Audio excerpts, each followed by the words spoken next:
योग में दो मार्ग है, नास्तिक आस्तिक। क्या भक्ति से मोक्ष संभव है? भक्ति मतलब किन की करनी चाहिए, देवी की या भगवान की या देवताओं की? वैसे भगवान राम कह रहे हैं किससे? सबरी से। योग में आपकी क्षमता चाहिए, कैपेसिटी। सामान्य व्यक्ति को योग अच्छा है या भक्ति? जो आपकी प्राण शक्ति यानी कुंडलिनी शक्ति, कहीं भी आप बैठे ध्यानस्थ हो जाए, वो आसान हो जाएगा। योग से व्यक्ति को फायदा क्या हो? आपने जो वो देवताओं का जो वर्णन किया, देवता भी दिखते हैं। 64 प्रकार की ऐसी विद्याएं हैं, चमत्कारिक विद्या। आप इच्छा करें और कोई स्थिर हो जाए, हिल ना पाए वहां, आप हाथ ऊंचा कर इच्छा करें और हाथ में से प्रकाश निकल। और कुछ ऐसी बातें जो आपने जीवन में अनुभव की हो? तुम्हें क्या चाहिए? तो बोले शांति। शांति चाहिए तो मैं कहता हूँ वैसे करो। देवी देवता 33 करोड़ है या 33 प्रकार? आत्माओं का फिर दूसरा जन्म होता है? ईश्वर अभिमानी व्यक्ति नहीं है सबसे पहले, और अभिमानी है तो वो ईश्वर नहीं। जब हरि भया जी तब मैं नहीं, और मैं भया तब हरि नहीं। सामान्य व्यक्ति को योग अच्छा है या भक्ति? सामान्य व्यक्ति के लिए सामान्य किसको कहेंगे? वैसे सामान्य कौन है? मतलब सामान्य भक्ति है उसके बस में जो सांसारिक में रहता है, या फिर योग है? ऐसा कह सकते हैं कि जो भक्ति, इसको अभी ऑन नहीं करते, ठीक है। आम जनता के लिए जो सरल उपाय है शांति का, मुक्ति का, मोक्ष का, जो भारतीय दर्शन है, इसमें ये भक्ति ही सामान्य। इसलिए भक्ति छोटा बड़ा बच्चा भी कर सकता है, बूढ़ा भी कर सकता है, स्वस्थ भी कर सकता है, एक रोगी भी कर सकता है, किसी भी बुद्धिमान भी कर सकता है, और मंद बुद्धि वाला भी कर सकता है। सामान्य तौर पर सबके लिए भक्ति ही एक सरल उपाय है, बाकी सब बाद में। अगर ऐसा नहीं है तो फिर बहुत सारे लोग वंचित रह जाएंगे। और आप देखेंगे कि संसार में सबसे ज्यादा भक्ति के चाहक है, ज्यादा है, सबसे ज्यादा। यानी बाकी तो सब उनकी, जैसे दूसरे धर्मों को भी देख लो तो सब भक्ति के अंतर्गत। जैसे मुसलमान है तो अल्लाह की भक्ति कर, ख्रिस्ती है तो वो उसकी भक्ति कर रहे। और हमारे समाज में तो भक्ति का विस्तार भी इतना कर दिया है सनातन धर्म में, जिसकी कोई सीमा नहीं रही। यानी व्यक्ति भक्ति के साथ जुड़ा हुआ है, और वो सरल उपाय सबके लिए मान्य है। क्या भक्ति से मोक्ष संभव है? संभव है, भक्ति से मोक्ष की प्राप्ति होती। कई संतों ने तो लिख दिया कि भाई ईश्वर की कृपा के बिना मोक्ष की प्राप्ति भी नहीं हो सकती। जिन्होंने जिस मार्ग से अवलंबन लेकर अपना अनुभव दिया, वैसा वैसा वो बोले। इसलिए भक्ति से मोक्ष निश्चित रूप से मिल सकता। भक्ति मतलब किन की करनी चाहिए, देवी की या भगवान की या देवताओं की? किससे मोक्ष प्राप्त होता है? जिसको जो प्रिय है वो उसकी भक्ति करनी चाहिए। क्या देवताओं की भक्ति से भी मोक्ष मिल सकता है? देवता आगे का मार्ग खोल देते हैं और मोक्ष प्राप्त हो सकता है। तो नाम जप करना और भक्ति एक ही का, एक ही स्वरूप है? नाम जप भक्ति का एक अंग है। भक्ति का एक अंग नाम जप है, भक्ति के अंग है। वैसे प्रार्थना, अपने इष्ट का ध्यान, सेवा, फिर आता है समर्पण।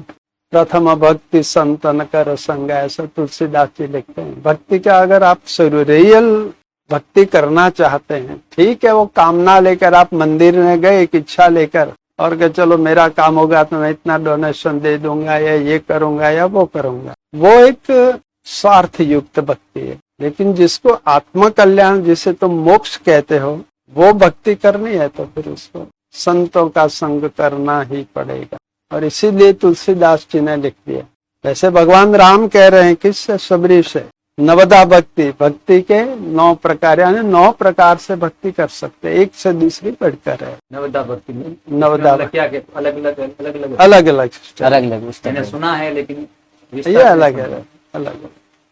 नवदा भक्ति प्रथम भक्ति संतन कर संगा, वहां से स्टार्ट होती है। दूजी भक्ति मम रति कथा प्रसंगा, फिर मंत्र जप, ये ध्यान, प्रार्थना, और अंत में आता है समर्पण। अंत में समर्पण, आत्मसमर्पण। सब कुछ ये भक्ति का भक्ति इतना चलते चलते व्यक्ति को समझ आ जाती है कि अभी भी कुछ शेष है, और जब शेष रह जाता है तो अशांति फिर लौट कर आ ही जाती, अशांति फिर लौट कर आ जाती। तो उसको क्या करना है? आत्मसमर्पण। और जैसा ही समर्पण हुआ, फिर उसके मन की स्थिति बदल जाएगी, अपनी कोई इच्छा ही नहीं रहेगी। समर्पण क्या है, ये भी बहुत थोड़ा सोचने वाली बात है। कहने से समर्पण नहीं होता। नहीं होता। जब हम समर्पित हो जाते हैं तो फिर हमारी कोई इच्छा नहीं, हमारी कोई इच्छा नहीं है। कोई इच्छा नहीं। जो तुम्हारी कोई इच्छा ही नहीं रही तो दुख किस बात। तुम्हें जीने की इच्छा नहीं, तुम्हें मरने की इच्छा नहीं, तुम्हें खाने की इच्छा नहीं, तुम्हें जैसे राम राखे वैसे रहना है। और ये कब हो सकता है? गुजराती में एक पद है, ओधो राम राखे तेम रहिए, वही है। चिट्ठी ना चाकर खाइए। वो जो प्रेरित करता है करते जाना है, वो जो सुख दे रहा है करते जाना है। भगवान के ऊपर पूरी तरह आस्था रहे, आत्मस्मरण पूरा, जो वो देंगे वो मैं प्राप्त करूंगा। जाऊंगा खाना दे तो खाना खाऊंगा। वो दे रहे हैं ऐसा हम देख थोड़े पा रहे हैं, कोई लोग थोड़े देख पा रहे कि ये बैठा और लो ये ले जाओ, ऐसा तो नहीं है। सही। लेकिन जो हमारे साथ घटित हो रहा है, हम्म, जो भी हमारे साथ घटित हो रहा है, वो सब उनकी इच्छा से हो। ऐसी एक अनुभूति की धारणा दृढ़ हो जाती है, वहां अनुभव है, और जो तब योग वो है, स्वस्थ और शांत रह सकते हैं। मतलब भक्ति कोई भी उम्र वाला कर सकता है, जबकि कोई भी योग में उम्र क्या है? वाला, कोई भी व्यक्ति, स्त्री पुरुष सभी कर सकते हैं। और योग में कैसा है? योग में आपकी क्षमता चाहिए, कैपेसिटी, स्थिर बैठने की कैपेसिटी, श्वास पर नियंत्रण की कैपेसिटी, योग में ये चाहिए। और नित्य नियमितता बनाए रखने की क्षमता। तो योग बहुत कम लोगों को पसंद आता है। तो ठीक है, आज हेल्थ के लिए लोग एक्सरसाइज करते हैं योग के नाम पर, स्वस्थ रहे उसके लिए, यानी वो मोक्ष प्राप्ति का प्रयोजन नहीं है नहीं किसी है। का। इसलिए योग बहुत कम लोगों के लिए। सुदीर्घ काल पर्यंतम सत्कारा सेवितो दृढ़ भूमि की, ऐसे सूत्र दिए महापुरुषों ने कि लंबे समय तक पवित्र स्थान में स्थिरता पूर्वक बैठकर निरंतर साधना करते रहे। कहीं पर भी योग हो सकता है, किसी भी जगह। किसी भी जगह सोते हुए भी आदमी योग में मतलब प्रवेश कर सकता है। कर सकता है, लेकिन सोते हुए प्रारंभ में नहीं कर सकता। वो एक भूमिका बन जाएगी, उसके बाद तो कर सकता है। प्रारंभ में सोते हुए योग करेगा, निद्रा आ जाएगी, उसको पता हाँ, ही ये नहीं ज्यादा चला होता है। है योग में। जो व्यक्ति जो योग करना चाहता है, ध्यान लगाना चाहता है, तो वो प्रथम मतलब पहली बार क्या करे? कैसे उसको पता लगेगा कि ध्यान कैसे है? क्योंकि पहले तो उसके विचार आएंगे जैसे ही आंखें बंद करेगा। उसको पहले ये आशा ही छोड़ देनी चाहिए कि मेरा मन शांत और स्थिर हो जाए। ये बात ही छोड़ दीजिए आप। पहले आपको शरीर स्वस्थ करना है, प्राण की गति को स्वस्थ करना है, तो अपने आप ही मन भी धीरे धीरे स्वस्थ हो जाए। और स्वस्थ और प्रसन्न मन ही स्थिरता प्राप्त करता है। इसलिए योग में आसनों का सबसे पहले उल्लेख है। आसन, प्राणायाम, प्रत्याहार, धारणा, ध्यान, समाधि, ये सब। आसन मतलब जो बाबा रामदेव समझाते हैं वो योगा वगैरह बोलते हैं। हाँ, आज ये योगा आएंगे। बोलते हैं, वो आसन को बोलते हैं। सिर्फ ये आसनों से भी नहीं होगा, उसके साथ साथ आपको आपका दैनिक जीवन सत्यमय, अहिंसामय, ब्रह्मचर्यमय, और चोरी करने का विचार तक, दूसरे की चीज लेने का विचार तक नहीं कर रहे, ये सारे नियम आएंगे तब योग सिद्ध होगा। ब्रह्मचर्य आवश्यक है। आवश्यक, योग में आवश्यक है, दूसरी जगह भी आवश्यक है, नो डाउट, लेकिन योग इसलिए महद, क्योंकि ब्रह्मचर्य क्या है? ब्रह्मचर्य है आपकी जो एक नैसर्गिक ऊर्जा है, उस ऊर्जा को स्टोरेज करना है, और उससे जो उष्मा पैदा होगी, उस उष्मा से आपकी प्राण शक्ति को ऊर्ध्वगामी होने में बल मिलता है। ये उनका अनुभव है और सबका अनुभव है कि आत्यंतिक ब्रह्मचर्य की जो कोई बात करता है तो वो संभव नहीं है, क्योंकि ऐसी कोई व्यवस्था नहीं है बॉडी में। लेकिन इस ऊर्जा को एक मनोरंजन के रूप पर आप जब खर्च कर देते हैं, तो जो उष्मा बननी चाहिए बॉडी में वो नहीं, वो बन नहीं पाता। वो बननी, जो आपकी प्राण शक्ति यानी कुंडलिनी शक्ति को जागृत करने में बल प्रदान करे। इसलिए ब्रह्मचर्य आवश्यक। योग में ब्रह्मचर्य अनिवार्य, आवश्यक नहीं, अनिवार्य। आप उसके बिना योग सिद्ध कर ही नहीं सकते। गृहस्थी और योग साधना करना चाहता है तो उसको नियमित है, वो कर सकता है। कर सकता है। उसको ऐसे महापुरुषों ने नियम बनाए, क्योंकि उनके गृहस्थ शिष्य भी तो हैं, तो उनके लिए उन्होंने नियम बनाए कि महीने में एक बार शरीर सुख का उपभोग करना। प्रजोत्पत्ति के लिए वास्तव में ये सुख भोगते थे ऋषि मुनि। जो गृहस्थी थे तो प्रजा उत्पत्ति के लिए वो कार्य करते थे, तो उसमें महीने में एक बार अगर आप इस चीज का प्रयोग करते हैं तो वो ब्रह्मचर्य। योग से व्यक्ति को फायदा क्या होगा? व्यक्ति पहले तो यही सोचेगा ना कि योग क्यों करना चाहिए, क्या फायदा? इसलिए तो तुमसे पूछा पहले ये क्यों करना चाहते हैं ये यात्रा, ये सब क्यों करना है? वो तो जानने के लिए करना है ना। अगर दुखों की कोई व्यक्ति निवृत्ति चाहता है तो ये सब आवश्यक। योग सबसे पहले शरीर प्राण को स्वस्थ निरोगी रखता है और उसके बाद मन को स्वस्थ और प्रसन्न रखता है, तो वो अपने मार्ग में ध्यान साधना में आराम से आगे बढ़ सकता योग से कहते हैं कुंडलिनी शक्ति जागृत होती है। होती है ना। अभी बात की ना कि कुंडलिनी शक्ति जागृति के लिए ब्रह्मचर्य अनिवार्य है। अनिवार्य अगर कोई ध्यान करता है और उसे कुछ भी पता नहीं है लेकिन उसको ध्यान लग रहा है, जी। उसे ब्रह्मचर्य का भी पता नहीं है, नियमों का कोई पता नहीं है, पूर्व संस्कारों के वश वो ध्यान कर रहा है, पूर्व जन्म में करके आया, तो उसके लिए नैसर्गिक है। शांत बैठना और मन का शांत हो जाना उसके लिए स्वाभाविक, उसको वो आयास नहीं करना पड़ता जो आम जनता को करना पड़ता है। तो वो व्यक्ति भी जब ब्रह्मचर्य का खंडन होता है तो उसे पता चलता है कि यार ध्यान की स्थिति में कुछ कमी आ रही, क्योंकि वो उष्मा ब्रह्मचर्य की उसे मदद नहीं कर रही है प्राण शक्ति को स्थिर होने में, एकाग्र होने। इसलिए योग में ब्रह्मचर्य आवश्यक है। कुंडलिनी जागृत के फायदे क्या होते हैं? देखिए, पूरा ब्रह्मांड एक कुंडलिनी पर आधारित है। जैसे व्यक्ति की एक कुंडलिनी है, ऐसे ब्रह्मांड की भी एक कुंडलिनी है। लोग ऐसा कहते हैं, मेरा अनुभव नहीं है ये, लेकिन पिंडेश्वर ब्रह्मांड है। ब्रह्मांड की रचना में भी वही है जो हमारी रचना में, क्योंकि हम अपने भीतर उस ब्रह्मांड को देख सकते। जब कुंडलिनी शक्ति जागृत होती है तो उसके फायदे तो अनेक हैं, लेकिन सामने उसकी शर्तें भी इतनी अनेक है।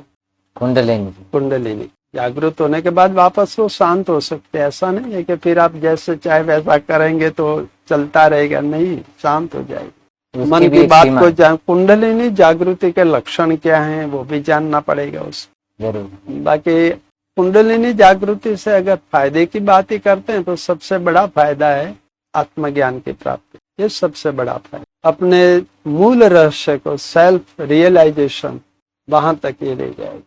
तो आपका सारे दुखों का इलाज वहां हो जाए। मैं कौन हूँ उसका रहस्य उस समय खुल जाएगा। कुंडलिनी योग का प्रथम चरण है, अलग अलग चक्र होते हैं। जागृति ये प्रथम चरण, कुंडलिनी प्रथम चरण नहीं है। कुंडलिनी तो एक शक्ति है और वो अलग अलग चक्रों से गुजरती है, तो लोग उसको अलग अलग स्थान पर बताते हैं। कुंडलिनी एक ही है और वो जागृत होती है तब वो अपना कार्य शुरू करते हैं, अंतर्मुखी कार्य। अभी भी वो बाहर कार्य कर रही है। अभी बाहर की दुनिया में हम जो देख रहे हैं, बोल रहे हैं, सुन रहे हैं, सब वहीं से ये पावर है। और इसके लक्षण क्या है, कैसे पता लगेगा कि उसकी जागृत हो गई है? सबसे पहले तो मूलाधार एक सेंटर है, वहां पर प्राण का स्पंदन होता है। अगर कोई प्राणायाम के प्रयोग से करता है, योगासनों से, तो महसूस होता है कि वहां पर कुछ स्पंदन हो रहा है। स्पंदन ये गुरु आपका अनुभव है? हाँ, मेरा भी अनुभव। और उस स्पंदन के बाद कुछ झटके भी लगते हैं, उष्मा वहां पैदा होती है और मन फिर धीरे से अंतर्मुख होने लगता है, ध्यान की थोड़ी गहराई में जाने लगता है।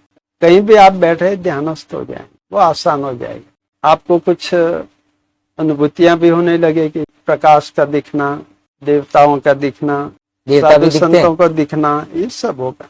जैसे जैसे उसका मार्ग सरल होगा और वो एक एक चक्र से गुजरे थी, तो एक से दूसरे चक्र में पहुंचने में उसको थोड़ा समय भी लगता है, लेकिन हर चक्र की एक अनुभूति उस आती है। जैसे मूलाधार से ऊपर उठी तो ऐसे स्पंदन होकर ऊपर अपने आभास होता है कि ऊपर उठ रही, जैसे शरीर में कर्षण होता है। अगर आप करोड़रज्जु जो है, क्या बोलते हैं पता नहीं, इंग्लिश में मालूम नहीं है लेकिन रीढ़ की है, जो रीढ़ है हमारी, उसके भीतर आप एक अलग प्रकार के पेन महसूस करते हैं जो अच्छा भी लगता है।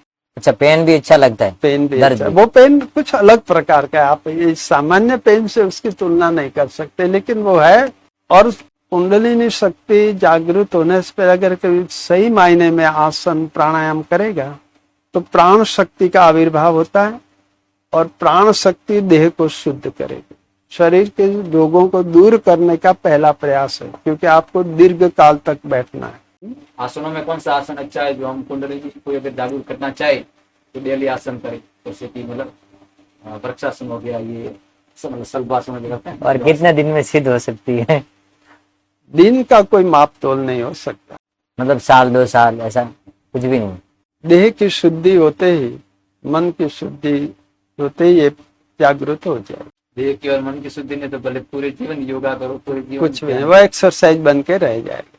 इसमें गुरु कृपा भी मदद कर सकती है, लेकिन शुद्धि अनिवार्य है, ये बात तो नहीं। गुरु जी, हमने ऐसा भी निर्मल होना आवश्यक है। हमने ऐसा भी सुना कि गुरु के द्वारा शिष्य को एक योग की अनुभूति होती है, ऊपर हाथ रखते ही कि उसकी कुंडलियां हाँ, जागृत। इतने सारे प्रश्न एक साथ थोड़े जवाब हो जाए। आपको ये प्रश्न लिखते जाना चाहिए, फिर क्या तो जिज्ञासा एक- बढ़ गई है ना। एक के बाद एक उसको सॉल्यूशन हो सकता है। अभी कुंडलिनी पूरी नहीं हुई, वहां पर दूसरा प्रश्न है, फिर तीसरा।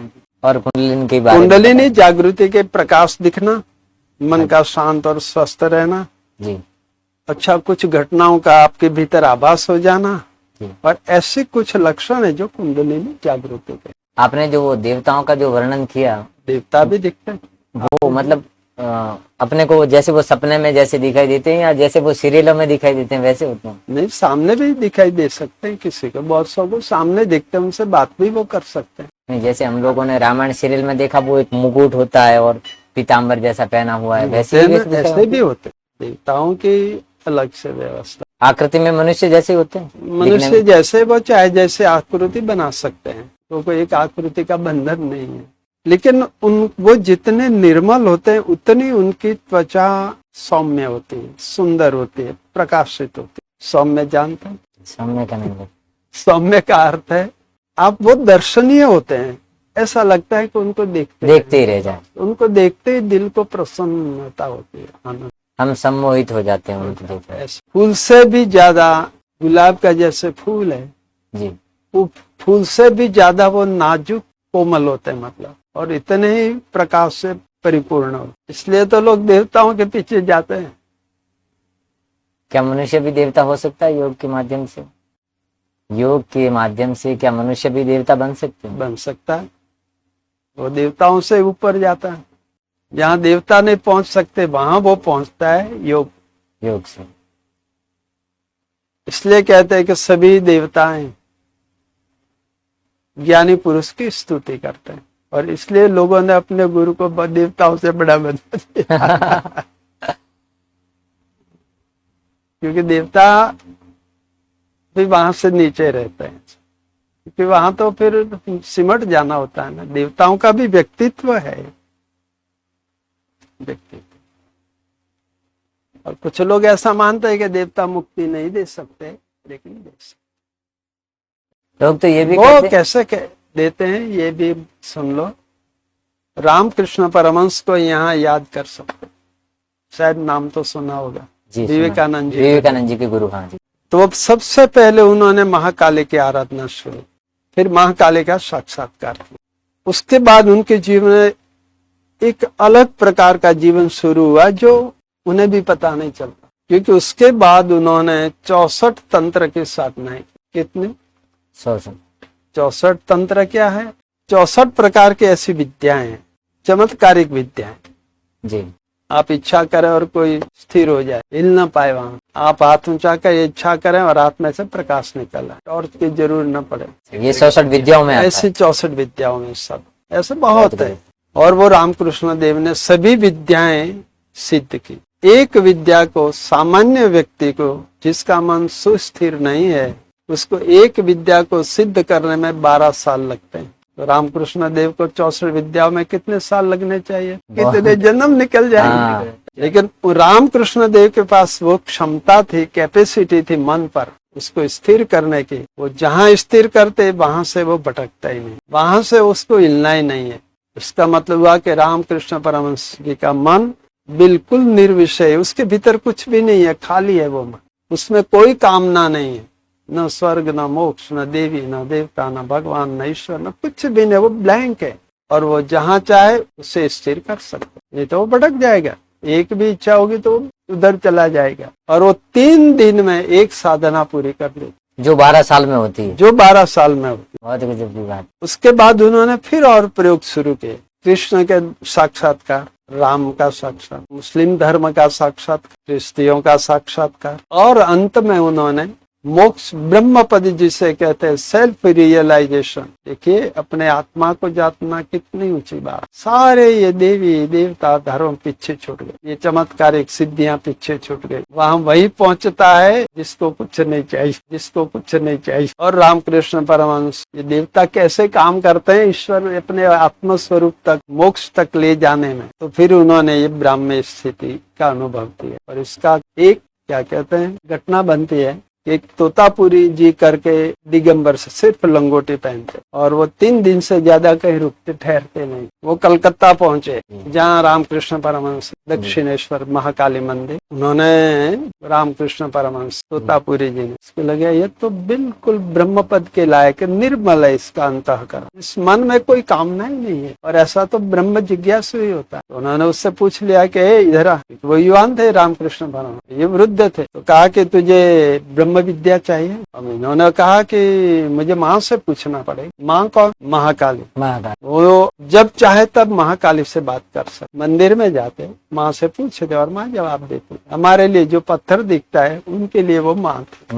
अब तोतापुरी समझे कि इसको जन्म देने वाली माँ होगी, उसको पूछने की बात करता होगा। बोले ठीक है पूछ लेना माँ से जाके। वो गए, माँ से पूछा कि माँ बाबा जी पूछ रहे हैं मुझे कि क्या ब्रह्म विद्या सीखोगे। माँ ने कहा कि मैंने ही उसे बुलाया और तुम्हें ये सीखना। किसी को पता नहीं कि हमारी व्यवस्था कौन कर रहा है, न तोतापुरी को पता है, वो ब्रह्म पद में आसीन है, ब्रह्म ज्ञान है, फिर भी उसे ये पता नहीं कि उसको कौन खींच कर ले जा रहा है। रामकृष्ण परमहंस को पता नहीं, वो माँ से बात कर सकते हैं, 64 विद्या है, सब कुछ है, फिर भी वो ये नहीं जान रहे हैं कि इसको किसने बुलाया है, किसने बोला। ये इष्ट देवता लोग ये काम। तो हमने तो सुना है कि जो योग विद्या में निपुण हो जाते हैं तो देवता फिर अड़चने डालते हैं। देवता अड़चन लाते हैं, कौन लाएगा अड़चन? जिनसे तुम्हारा कुछ लेन देन है तो वो अड़चन कर सकते हैं। अच्छा, उनके पद के लिए अगर जो आप प्रयास कर रहे हैं तो फिर हो सकता। ऐसे नहीं है, वास्तव में ये कुछ बातें उल्टी समझ में लोगों ने ले ली, उल्टा हो गया। जैसे भगवान परीक्षा करते हैं, एक तरफ हम कह रहे हैं कि भगवान सर्वांतर्यामी, सबके दिल की बात को जानते हैं, तो उसको परीक्षा करने की जरूरत क्या है भैया तुम्हारे? सच में कभी हम सोचते ही नहीं कि जो हमारे भीतर ही है, जो हमारी हर गतिविधि को हम नहीं जानते वो जानता है, उसको परीक्षा करने की क्या आवश्यकता है? हमारी क्या परीक्षा हम किसके करेंगे? जो नहीं जानता जानता है उसके। हम नहीं जानते तो परीक्षा कर सकते हैं कि इसको हमें पूरा भरोसा है कि नहीं। ईश्वर को तो ऐसा है नहीं, भगवान को ऐसा नहीं, देवताओं को भी ऐसा। ठीक है, आसुरी देवताओं में भी अलग अलग कैटेगरी है। ये देवता है या ईश्वर है या भगवान, आप जो भी कहें, आपको होश में रखने लाने के लिए परीक्षा करते हैं कि तुम्हारी इतनी ही कैपेसिटी है, तुम्हारा मन डावाडोल हो गया, देख लो, तुम अपेक्षा कर रहे हो समाधि की और मन तो विषयों के पीछे भाग रहा है, तो कैसे आए? और इसलिए भगवान हमें याद दिलाने के लिए हमारी परीक्षा करते हैं। लोग कहते हैं कि भगवान क्यों परीक्षा कर? अरे भाई तुमको पता नहीं चलता इसलिए वो परीक्षा कर रहे हैं। ऐसे ही देवताओं का है। शायद देवताओं को कभी तुम्हारा आचरण अच्छा ना हो, कभी कुछ हो, कभी कुछ हो, तो अवरोध कर सकते। कुछ ऐसे भी केस बने हैं, सुने हैं कि भाई आप उसके अनन्य भक्त थे और अब आप उससे विमुख जा रहे हैं, तो वो रोक भी सकते, तो वो अवरोध कर सकते। बाकी तो देवता शब्द ही है देने का। जो देना जानता है उसे तो देवता कहते हैं, लेने वाले को राक्षस कहते हैं। जो जबरदस्ती छीन लेता है उसे राक्षस कहते हैं, और जो देना जानता है उसे देव कहते हैं। ठीक है, देवताओं में भी फिर निम्न कोटि के ऐसे बहुत कैटेगरी लोगों ने बना दी है, वो सही नहीं। तो जो ये हमारे को कहते हैं, कई लोग 33 कोटि कहते हैं, कई लोग 33 करोड़ कहते हैं। देवी देवता 33 करोड़ है या 33 प्रकार के? 33 प्रकार अच्छा विश्लेषण है और अच्छी बात है, क्योंकि देवता अनेक बनते भी हैं और पथच्युत भी होते। देवता बनते भी हैं और पथच्युत यानी स्वर्ग से वापस धरती पर भी आते हैं, निष्कासित कर देते हैं। नहीं, अब कामना देखिए, जब तक आपके पास गाड़ी नहीं, बंगलोज नहीं, तब तक आपको लगता था कि गाड़ी आ जाए, एक बंगला हो जाए, बस फिर बंगला भी होकर गाड़ी हो गई, लेकिन शांति तो भी दूर की दूर, और भी टेंशन हो गया। ठीक देवत्व में भी ऐसा ही है, सुविधाएं हैं लेकिन परिपूर्णता की जो कमी है, आत्मज्ञान की कमी है, वो वहाँ शांति नहीं प्राप्त हो सकती। वो तो उसके प्राप्ति होने से ही पूर्ण प्रशांति मिलती है उसको, और तभी देवता भी उस देवत पद को छोड़कर वापस मनुष्य में आ सकते, या फिर उससे ऊपर जाके जाएंगे, लेकिन परिपूर्णता वहां नहीं। इसलिए ज्ञान की ही सर्वोपरिता है। इसलिए देवता 33 कोटि यानी प्रकार के, ये अच्छा शब्द है। योग में दो मार्ग है, नास्तिक आस्तिक। योग में आगे जाके कोई दो मार्ग होते हैं, जो आस्तिक भी होते हैं, नास्तिक भी होते हैं। नास्तिक कहना अच्छा नहीं, नास्तिक कहना अच्छा है? नहीं अच्छा। अच्छा नहीं है। अच्छा, न अस्ति, जिसका अस्तित्व नहीं उसे नास्तिक। जैसे महात्मा बुद्ध के बारे में जो आज पढ़ाया जाता है कि वो ईश्वर को नहीं मानते। गलत बात। ईश्वर, बुद्ध ने ईश्वर को स्वीकार, हम मानते वैसे नहीं स्वीकार, क्योंकि आगे के लोग जो थे, जो ईश्वरवाद के या ईश्वर के नाम पर बेहोशी में चले गए, जिस वस्तु को देखा नहीं जाता तो उसके पीछे क्यों भागो, इसलिए उन्होंने उस पर बैन लगा दिया कि ये प्रश्न पूछना ही नहीं। आत्मा कैसा है, देखा गया आत्मा क्या है, कैसा है, वो पूछो मत। तुम्हें क्या चाहिए? तो बोले शांति। शांति चाहिए तो मैं कहता हूँ वैसे करो, बस शांति मिलती। मैं जो बुद्ध को पढ़ा हूँ और जो उनके बारे में जो भी अनुभव किया है, तो मैं ये सोच सकता हूँ कि बुद्ध ने कहीं ईश्वर के बारे में चर्चा छेड़ी ही नहीं। उन्होंने 5 ऐसे नियम थे उनके, जो 5 प्रश्न ऐसे कुछ प्रश्न थे जी। वो पूछना ही नहीं उनसे। उसमें आप क्यों समय खराब कर रहे हैं ऐसे? अब वो मुझे याद नहीं रहा, पूरा बहुत साल हो गए उसको पढ़े हुए भी। तो उसमें एक ये भी है, ईश्वर विषयक प्रश्न पूछना है। आज कहीं कहीं ऐसा आता है कि उन्होंने ईश्वर को नकार दिया था, ईश्वर है ही नहीं, उन्होंने देवताओं को नकार दिया था। ये नकार दिया था महावीर ने। महावीर के ऐसे वाक्य हैं, बुद्ध का ऐसा कोई वाक्य ईश्वर है ही। और इससे पहले भी ये बात तो आ गई, महर्षि कपिल ईश्वर असिद्ध। क्या? ईश्वर असिद्ध।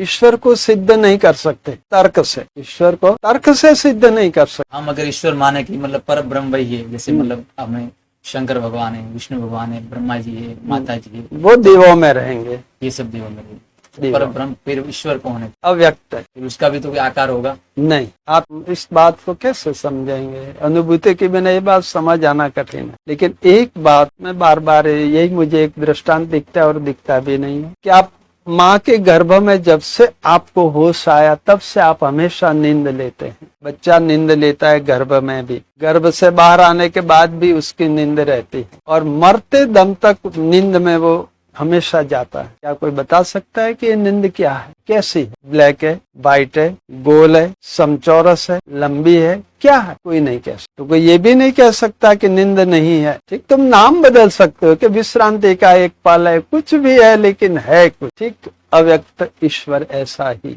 सिर्फ वो अनुभूति का विषय। इसलिए इतने सारे ईश्वर है, और नहीं मैं अपना समय खराब कर रहे हैं भैया। और ये जो कहते हैं कि ईश्वर निराकार है, तो निराकार का अर्थ क्या होता है? निराकार का अर्थ है जिसकी कोई आकृति नहीं है, सामान्य शब्द। जगत गुरु रामभद्राचार्य तो कह रहे हैं कि जिसमें से सब आकार निकले हैं।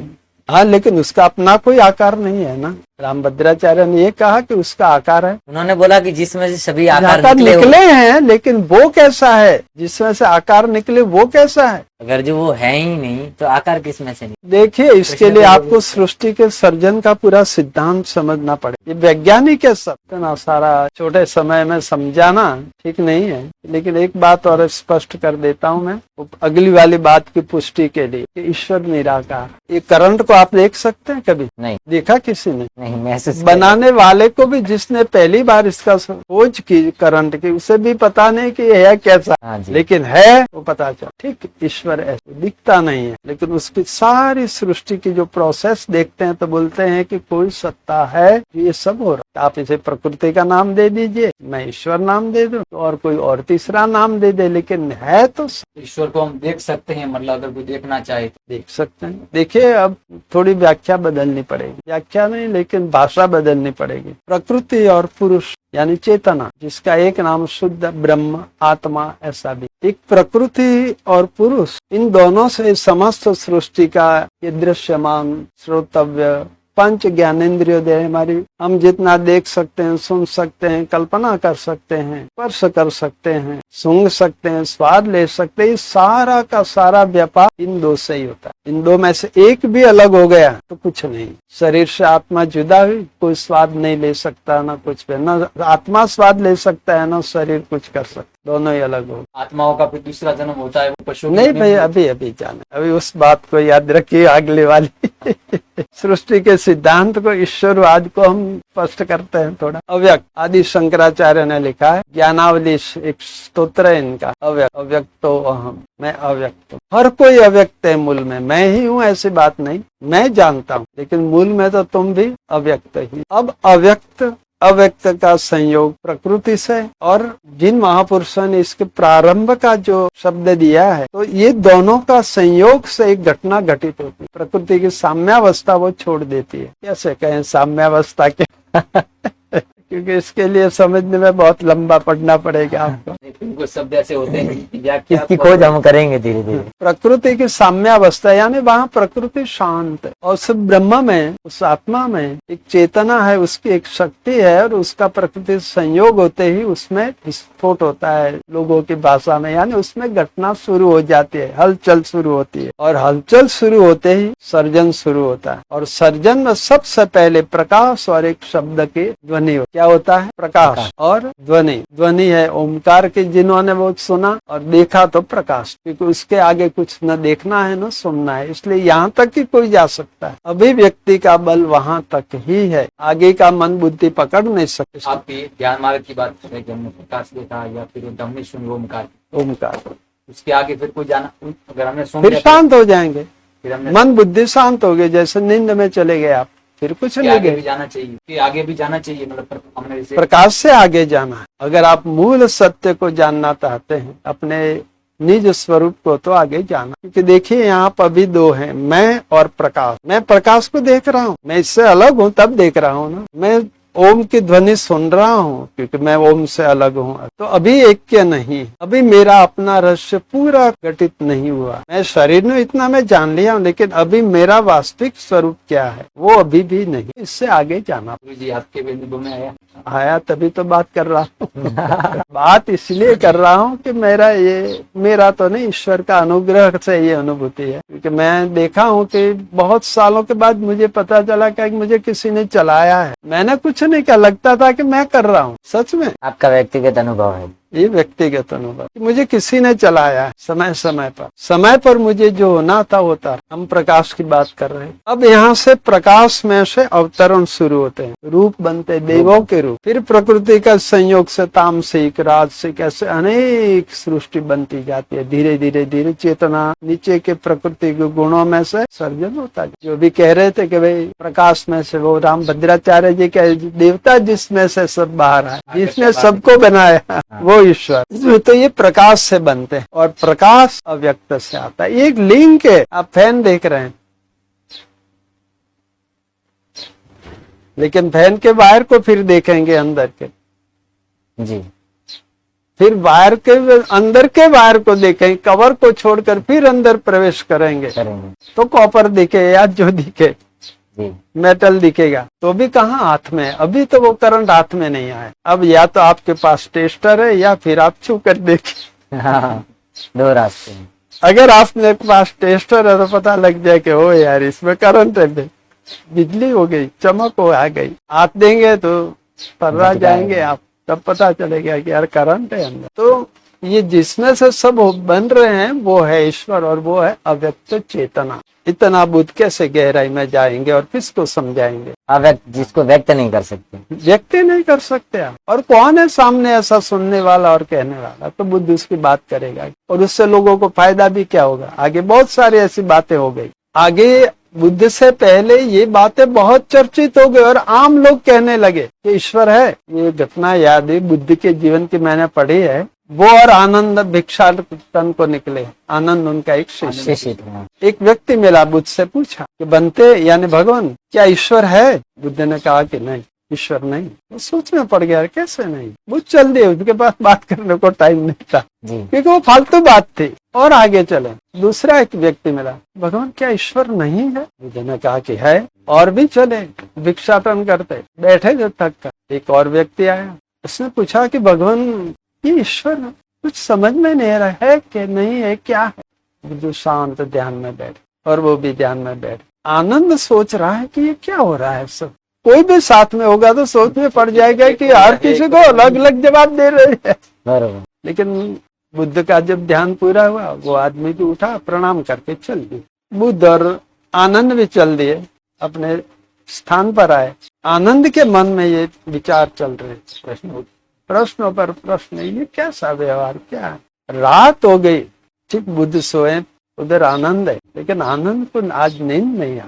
वो प्रश्न ही सता रहे। बुद्ध ने पूछा कि आनंद नींद नहीं आ रही? बोले भगवान कैसे नींद आएगी, मैं दिन भर से परेशान हूँ। आज की घटना से मैं सोच सोच कर थक गया। बोले क्या घटना हो गई ऐसे? बुद्ध ने पूरा, अरे आनंद ने याद दिलाया पूरा क्रम। बुद्ध ने कहा कि सबसे पहले तो ये बताओ कि ये तुम्हारे प्रश्न थे या उन लोगों के थे? तो बोले उन लोगों के प्रश्न, तो फिर तुझे क्यों सोचना चाहिए उनके बारे में? उनकी मन स्थिति थी, उस तरह से जवाब थे। तेरा तो प्रश्न था नहीं, तो तू क्यों उलझ रहा है? बोले ये मन ऐसा है, वह जाके ठहरता नहीं। तो फिर बुद्ध ने कहा कि पहला व्यक्ति मिला वो ठीक ईश्वर को अपने उपयोग के लिए मानता, और मैं उससे कहता कि ईश्वर है, तो लोगों को जाते कहता कि देखा मैं तुमको हमेशा समझाता हूँ लेकिन तुम मेरी बात नहीं मानते। बुद्ध ने भी कहा कि ईश्वर है, इसलिए मैंने उसे नकार दिया कि ईश्वर नहीं है। वो खोजेगा, यार मैं इतने दिन से मानता था और अब ये तो ना बोल रहे, तो कैसे नहीं है? उसके लिए खोज का रास्ता शुरू हो गया। आनंद ने पूछा कि फिर दूसरे को? भगवान बुद्ध ने कहा कि देख, वो वास्तव में नहीं मानता, लेकिन वो इतना श्रद्धावान था भीतर से कि वो मानेगा तो उसका कल्याण, और वो इस तरह से खोज के मार्ग पे जाए। तो मैंने उसे कहा कि ईश्वर है, खोज ले तू जा। तो बोले तीसरे को तो कुछ नहीं कहा आपने, आप तो सीधे ध्यान में बैठ गए, और वो भी बैठ गया, और वो भी गया, और वो। तो बुद्ध ने कहा कि उसको है और नहीं की झंझट नहीं थी, है और नहीं की सिर्फ वो स्थिति नहीं थी जो उन लोगों की थी। वो एक स्टैंड पर खड़ा था, उसको शांत होने की जरूरत, इसलिए अपने आप ही वास्तविकता अनुभूति हो जाएगी वास्तव में क्या है। और इसलिए मैं ध्यान में बैठकर उसको बता दिया कि शांत हो जा, अपने आप सब कुछ घटित हो जाए। तो फिर बुद्ध ने कहा कि ईश्वर नहीं है, ऐसा कहाँ है? शायद ऐसे कई प्रसंगों पर कहा भी होगा, क्योंकि जब आप ईश्वर है और नहीं की फालतू चर्चा में जीवन गंवा रहे हैं तो क्या करेगा कोई भी बुद्धिमान पुरुष? आपको काम पे लगा दे, वो वही करेगा कि भाई कुछ करो, अपने आप ही पता चल जाएगा है या नहीं। इसलिए ईश्वर आम प्रजा के लिए भी है और सबके लिए, लेकिन वो अव्यक्त, यानी इतना सूक्ष्म है, करंट की तरह, नींद की तरह। तो कोई पकड़ने जाएगा तो कैसे, तर्क से कैसे पकड़ेगा? योगेश्वर जी ने एक लेक्चर्स में कहा था पालनपुर में, अगर आप ईश्वर की अनुभूति का विचार रखते हैं, ये कामना है, तो जैसे बीज गणित में सपोज h बराबर 2, तो मानना ही आपको h बराबर 2, तभी वो सॉल्यूशन होगा, नहीं तो नहीं होगा। तो फिर मानना ही है कि सपोज देयर इज गॉड, मान लीजिए कि हाँ भगवान है, और फिर आप खोज शुरू कीजिए और भगवान है वो जान। इसलिए चर्चा के विषय उन लोगों के जिनको कुछ करना नहीं, जिनको कुछ करना, प्रचार ही करना है। इसलिए जैनों में भी ईश्वरवाद नहीं है जिस तरह से हम मानते हैं कि कोई सर्जक है, वो प्रकृति नाम देते हैं, प्रकृति नाम, क्या फर्क पड़ता है? क्या उनको न मानने से कुछ दोष होता है जीवन में? कोई दोष नहीं। तो जो नास्तिक है उसके भी जीवन में कोई उथल पुथल नहीं होगा? उथल पुथल तो होगी उसके जीवन के रहन सहन और विचारों से। ईश्वर थोड़ा किसी को उथल पुथल करे, मुझे तो फिर तो वो अभिमानी व्यक्ति हो जाएगा ना, वो फिर चेतना नहीं रहेगा। तो हमारे यहाँ फिर कहते हैं कि अगर भगवान का जैसे हमने वो दिया नहीं किया या पूजा नहीं किया, पूजा में वो विघ्न पड़ गया, इसकी वजह से संकट आया है, ये सब मान्यताएं आप लोगों की, वास्तविकता में ऐसा नहीं। ईश्वर वैसा नहीं करे, पूजा में कोई भूल हो गई तो कोई दंड नहीं, तो वो देवता लोग दंड दे सकते। दंड का मतलब है आपको जागृत कर सकते, दंड और कुछ नहीं है, आपको जगाने का प्रयास। हम गलत समझ रहे हैं सब। ईश्वर अभिमानी व्यक्ति नहीं है सबसे पहले, और अभिमानी है तो वो ईश्वर नहीं। जब हरि भया जी तब मैं नहीं, और मैं भया तब हरि नहीं। जब आप नींद में होते हैं तब जागते नहीं हैं, और जागते हैं तो नींद में नहीं होते। ठीक है, ये ऐसी बात है। जब आप ईश्वर में स्थित होते हैं तो व्यक्ति नहीं होते जी, और व्यक्ति बनते हैं तो ईश्वर। ये तो वहाँ अभिमान कैसे होगा? वहाँ ऐसा कोई अभिमान, ईश्वर में ऐसा कोई अभिमान नहीं। हाँ, देवताओं में अभिमान है, वहाँ व्यक्तित्व है, व्यक्ति अस्तित्व है, व्यक्ति अहम है, व्यक्ति का काम है। देवताओं के अपने अपने का, हमारे ऋषियों ने तो काम भी बना दिए। ब्रह्मा को सर्जन करना है, विष्णु को पालन पोषण करना है। हालांकि वो शक्तियां ही है उस ईश्वर की, एक एक सृष्टि है, उसकी व्यवस्था बनानी है तो फिर स्टेप बाय स्टेप व्यवस्था तो होगी जी, नहीं तो थोड़ी चलेगी, ये तो खत्म हो जाएगी। ऐसे अंधाधुंध हो भाई, साम्य व्यवस्था प्रकृति की हो जाएगी। तो प्रकृति के बलों को भी जो संयमित कर सकते हैं, ऐसे देवताओं की क्षमता है। इसलिए थोड़ा विषय जटिल है, बिना सोचे समझे लोगों के लिए जो थोड़ा कुछ चिंतन मनन किया है तो वो इस बात को समझ सकते। इसलिए ईश्वर है, अव्यक्त है, देवता है, व्यक्त है, आत्मा है, अव्यक्त है। और कुछ ऐसी बातें जो आपने जीवन में अनुभव की हो? वो बातें कहना कठिन, क्योंकि हर स्तर की एक अनुभूति है। स्थूल जगत में एक अनुभूति है, जैसे आपके काम बन जाते हैं, घटनाएं घटे, आप सोचते हैं और घटनाएं घटित हो जाती है, आप चाहते हैं और सामने आ जाता है, आप जिसको याद करें और उसको आ जाना है। ये सामान्य बातें हैं, ये स्थूल जगत की। लेकिन सबसे ज्यादा मैं ये महसूस करता हूँ कि संसार में सुखी कौन हो सकता, ये सबसे बड़ा प्रश्न है। ये सबसे बड़ा प्रश्न है। सबको सुख चाहिए, सबको सुखी होना है। काफी सोचा इस पर। एक व्यक्ति को खाना नहीं है, खाना मिला तो वो अपने आप को सुखी, 2 घंटे के लिए सुखी है वो, फिर शाम हुई भूख लगी फिर दुखी है, वास्तव में उससे भी सुखी नहीं क्या।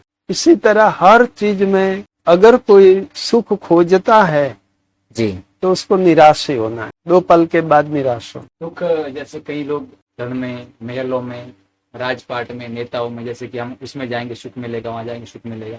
फिर हम जब महापुरुषों की जीवनी पढ़ते हैं, जैसे महात्मा बुद्ध की हम बात कर रहे थे, तो वो राजा के पुत्र थे, उन्होंने एक युवराज का, राजा का पद त्याग कर वो जंगलों की ओर गए और वो ध्यान मार्ग में गए कि परम शांति कहाँ मिलेगी। उनको वो शांति वहां नहीं मिली, वो सुख नहीं मिला। मतलब साधनों में सुख नहीं है, किसी भी साधन में। सुख है अल्पकालिक, क्षणिक सुख, क्षणिक सुख, और वो धोखा है, इस जीव के साथ धोखा है, माया का धोखा है। एक से दूसरा, दूसरे तो और इसमें चक्कर चलता जाता। सुखी वही है जो अपने आत्म स्वरूप में स्थित है। अब उसे कुछ नहीं चाहिए, न देवताओं से, न मनुष्यों से, न भगवान से, न ईश्वर से, किसी से कुछ नहीं चाहिए, और वो अपने आप में परमानंद में परम सुख, इसके अलावा कोई सुखी नहीं हो सकता। हमें बहुत सालों पहले 50-40 साल तो कम से 50 साल हुए, मैं लिखा था ऐसा, ब्रह्मा भी दुखिया, विष्णु भी दुखिया, दुखिया शंकर देवा। अरे सब ये तो पुराण पढ़े थे, तो पुराणों का जो वर्णन था उसके आधार पर लिख दिया, क्योंकि सबको कोई ना कोई दुख आता ही रहा है। उसमें भी दुख बताएंगे भगवान को, शंकर भगवान को, हाँ, विष्णु भगवान को भी यानी जो सृष्टि के साथ जुड़ता है उसको दुख आना, उसको दुख होना। लेकिन ज्ञान में स्थित रहकर जब आप प्रकृति के साथ जुड़ते हैं तो फिर आपको कोई दुख, क्योंकि आप जानते हैं ये सब खेल है और कुछ नहीं। आप बाहर बैठे बैठे खाली खेल देखते हो, खेल दे, क्रिकेट कैसे मैच देखते, दृष्टा भाव होता है उसका। इस शरीर के साथ भी जो घटित होता है तो वहां भी दृष्टा भाव है कि मैं शरीर हूं ही नहीं। तो वो ज्ञान में स्थित महापुरुष ही सुखी होते हैं, या ईश्वर के प्रेम में डूब कर जीने वाले। जैसे मीरा को कोई दुखी नहीं कर सकता, नरसिंह मेहता उसे कोई दुखी नहीं कर सकता, क्योंकि वो प्रेम में इतना डूबा हुआ है कि बाकी सब गौण है उसके लिए, संसार है ही नहीं। गालियां दे या फिर कुछ देखो, गालियां ही नहीं है। गाली क्या है? आपकी कल्पना से तो गाली है। आपको कोई अंग्रेजी में कुछ कहे गाली अपशब्द, क्या कोई फर्क पड़ता है? आप नहीं जानते तो कुछ फर्क नहीं, भाषा जानते नहीं। इसी तरह ही ज्ञानी को कोई फर्क नहीं पड़ता है। क्यों? कि शब्द मात्र ब्रह्म है। जितना ओम में से जितनी ये आवाजें, जितनी ध्वनि निकलती है, सब ब्रह्म ही है, तो फिर गाली कहाँ? इसलिए वो ही सुखी है जो ज्ञान में स्थित है या प्रेम में स्थित है। मोक्ष की सरल व्याख्या कैसे, मतलब मेरी ये समझ है कि मोक्ष का मतलब हम उस परमात्मा में विलीन हो गए, जैसे एक बूंद सागर में विलीन हो गई, जैसे कि उस बूंद का अस्तित्व हो गया खत्म, जैसे हमारी आत्मा, हम उस परमात्मा में विलीन हो गए, मतलब हमारा मोक्ष हो गया। तो हमारा जो एक अस्तित्व है वो खत्म हो जाता। आपका व्यक्तित्व खत्म नहीं होता है, विराट बन जाता।